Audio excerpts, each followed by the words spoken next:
Hello, it's Randi Rhodes. Here's a clip from our show, and go to randyrhodes.com for the whole thing and a podcast. Buy a stinking podcast. Mary had a little man. The fault. We believe that all men are created equal. To the magnificent mosaic that is America. From radio beacon to radio beacon. I have a dream today. Change has come to America. Believe me. Knock, knock. Who's there? It's a figment of your imagination. Randi Rhodes Show. Turn up your mind. Look, this November's elections are more important than any I can remember in my lifetime, and that includes when I was on the ballot. That's saying something. Yes, Politicians say every time, oh, this is the most important election. This one's really that important. The stakes are high. The consequences of anybody here not turning out and doing everything you can to get your friends, neighbors, family to turn out, the consequences of you staying home would be profoundly dangerous to this country, to our democracy. Yeah. I mean, everybody is telling you, and you know, I know the political cliche elections have consequences, and I know the other one, this is the most important election of your life. You know what? All elections are important. There is no question in my mind that every single election counts, especially if you're talking about there's a governor on the ballot or there's state legislators, which there always are on your ballot, and there's state senators on your ballot. There are judges on your ballot. There are amendments to your state constitution on your ballot. We got one of the longest ballots, I've ever seen here in Florida. Tons and tons and tons of constitutional amendments. But honestly, these are not about political parties anymore. This is a fight for our very democracy here. I am not being dramatic, and this is not a drill. I think everybody kind of understands that we are involved in an American kleptocracy, that we've been hijacked by millionaire white nationalists in the United States and abroad who are trying to strip our country down for and then sell it off for parts. This is what bankruptcy, people do. This is what Donald Trump, who loves debt and ran it up to. This is what they do. They buy the thing, they take all the cash out, and they sell it off for parts. It's all profit. This is not a win for anybody except those billionaire nationalists in the United States and outside. It's a moral imperative that you vote, I think, but it's really dangerous. It's a dangerous threat for everyone in the United States. There's extremists everywhere. There are mobs, but they're not on our side. There are mobs that are banging on doors. They're getting arrested. They're beating people up. They're threatening people. They're screaming, white nationalism. They're, spray painting swastikas on synagogues. What more does it take to make you understand that this is really seriously a fight for democracy itself? And by that, I mean small d democracy. We've been ravaged with this guy. Ravaged. Both morally and financially. I mean, he gave away the store to the top 1%. The top 1% has doubled its wealth. The top 1/10 of 1% has quadrupled their wealth. Go figure. And then you have the zero tolerance policy, where we actually watch them take children away from their parents and put children in detention camps. That is against every single thing this country has ever sacrificed to preserve. Okay, that is against every single principle of democratic morality that every American who ever wore a uniform wore to protect. I mean, it's just, he says he cares about the troops. Well, you're sacrificing, you're saying that our sacrifice, okay, meant nothing to you. Learned nothing over the 20th century about preaching ethno-nationalism or white supremacy. You've learned nothing, and that separating mothers and children in a Sophie's Choice manner is not an American thing to do. These are people who are fleeing the most violent, ravaged places in the world. Nobody is saying that we have to, protect them from cradle to grave, but you don't separate them from their children. But you should ask yourself, why do they walk 2,000 miles? They walk for an idea of freedom, an idea of democracy. That is why they walk. This is a deliberate strategy of incitement. In American politics, our leaders used to go out and try to persuade the American people that their side was perhaps a little bit more correct than the other side. There's never been a genteel period of American politics, but what we're seeing here is something new, particularly from a president. He uses lying at mass rallies to scapegoat minority populations. He alleges conspiracies. He creates a sense of mass victimization and then positions himself as the avenger on behalf of the victims, defending them from the invading horde of migrants coming from the South, approaching the border. This is all BS of the first order. When you see Newt Gingrich up there, one of the most singularly pernicious forces in the history of American politics, a man who more than any other has wrecked the collegiality, the comedy, who began and begat this era of partisan warfare. When you see his smug smirk talking about Caravan and Kavanaugh, Caravan and Kavanaugh, the Caravan, these are vulnerable people fleeing some of the most violence-ravaged places on earth. And why do they walk for 2,000 miles? Because of the power of an idea. Seriously. That idea is this place. This country. America. Yes. Seriously, they see, a uniform with an American flag on it, and they used to think, oh, at least we're safe now. At least we're safe now. And what do? Now the guy with the uniform and the flag is to rip a baby away and put that baby in an internment camp. That is a moral outrage. That is not the way you handle this. That is the worst of the worst in the last century, okay? That is going back to the 1800s, the separation of families on slave auction blocks. I mean, that is just and that is the only time that we ever practice stuff like that. And you would think that we, over 100 years, know not to do that. You would think over the last the 20th century, when we saw women and children being separated, that this president would have learned something from that, and not to preach, the caravan is coming, and this is an assault, and we have to, go back to, zero tolerance and support the Saudi. I don't even understand. John, go into the middle of the caravan, take your cameras and search. Okay? Search.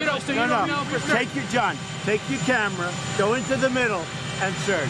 You're going to find MS-13, you're going to find Middle Eastern, you're going to find everything. And guess what? We're not allowing them in our country. We want safety. What's happening on the border?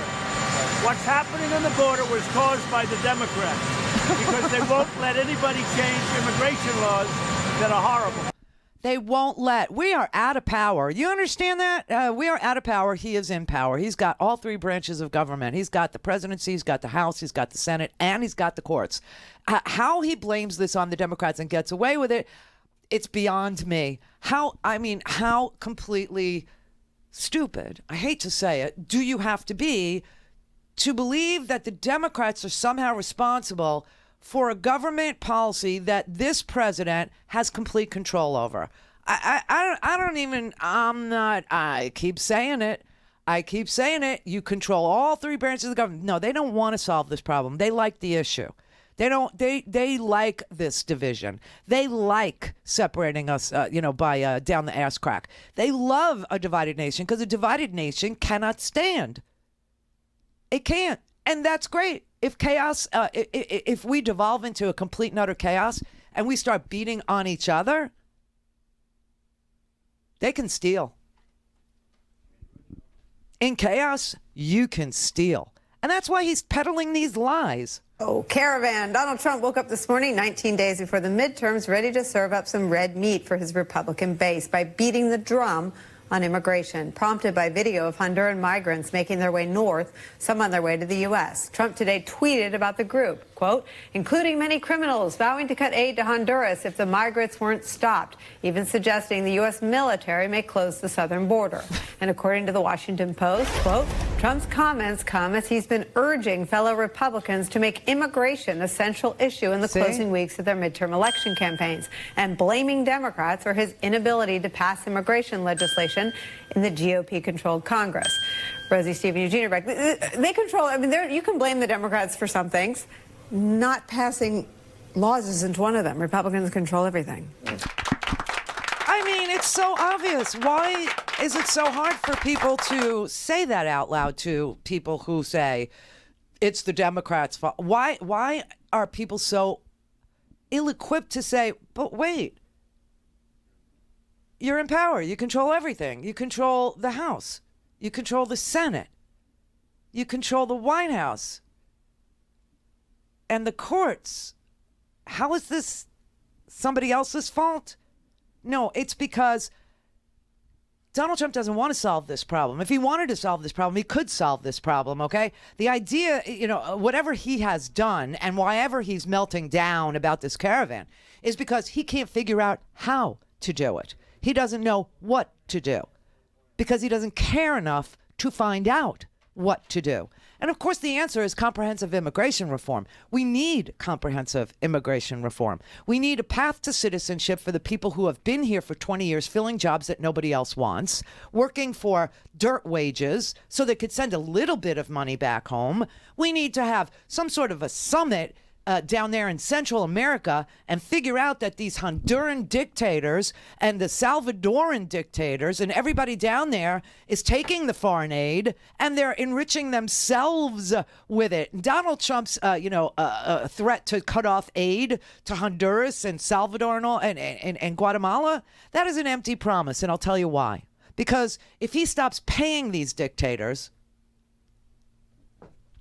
they will send even more people.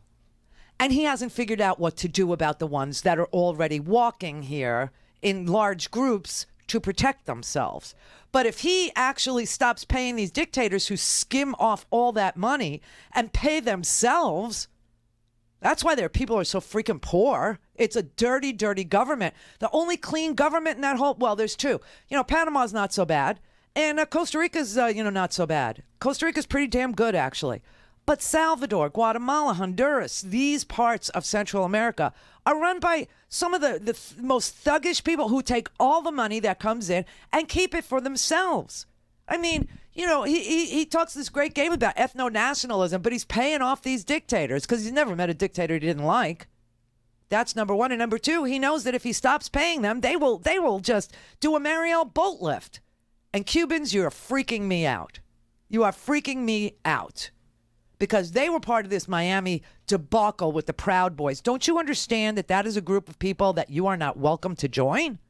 Don't you get that your 23andMe is going to be held up in your face and they're going to tell you, screw you, we got what we wanted from you, you're not welcome in our club?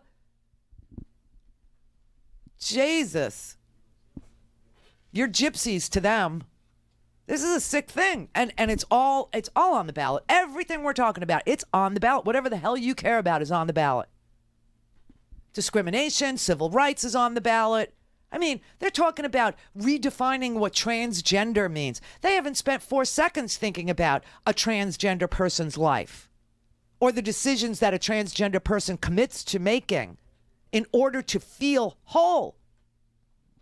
They haven't thought about it, and yet they want to legislate on it. They haven't thought about border security, and yet they want to legislate on it. Didn't we just send the National Guard down there? Didn't they just clear brush so that he could say he sent the National Guard down there? Why does he lie about this? Because it divides us. And when we're divided, he can steal.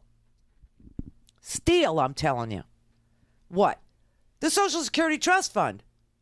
Those billionaires, they want that stash. They want that cash. They want that money. They want the Medicare Trust Fund. Look, you look at his budgets. He's already cut them down to not Medicare. His budget called for $500 billion worth of cuts. Medicaid, his budget called for $72 billion. No, that was Social Security, $72 billion worth of cuts. $1 trillion cut out of Medicaid, which ensures the poorest people we have. And we have about 40 million of them. Why do we have 40 million people working and still in poverty? Because they won't raise the minimum wage. They're afraid it'll cut into corporate profits. We just gave them a reduction from 35 to not 25. That'd be 10%, which is what he's saying. I'll give the middle class 10. That's what it's worth to me. I'll give you 10. Yeah. Don't hold your breath. But that's what he's bribing you with. I'll do you 10. Well, corporations got 14% reductions, and the revenues slipped by 31%. And he keeps on spending and spending and spending us into oblivion, and then somehow he's going to convince you that the money in our trust fund should be released and go someplace else. Now, that's kind of sick because the money in the trust fund is your money and it shouldn't go anyplace. Well, Social Security, let's lay it to rest once and for all. I told you never would I do such a thing. But I tell you also now, Social Security has nothing to do with the deficit.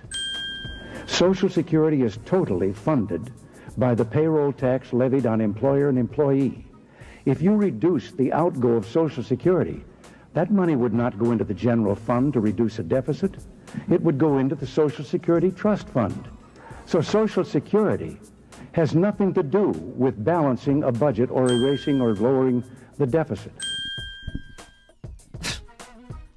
And yet people just go along, they're just, yay, he's going to cut Social Security. Yay, he's going to cut Medicare. Yay, he's going to cut disability. Yay, he's going to cut education. Yay, he's going to... he's gutted almost everything. He's gutted EPA. Now, why? Why would you cut regulations? Did it help you? And these are the questions you need to ask when you're standing there in the privacy of your voting snack tray or your booth or wherever, or mailing it in.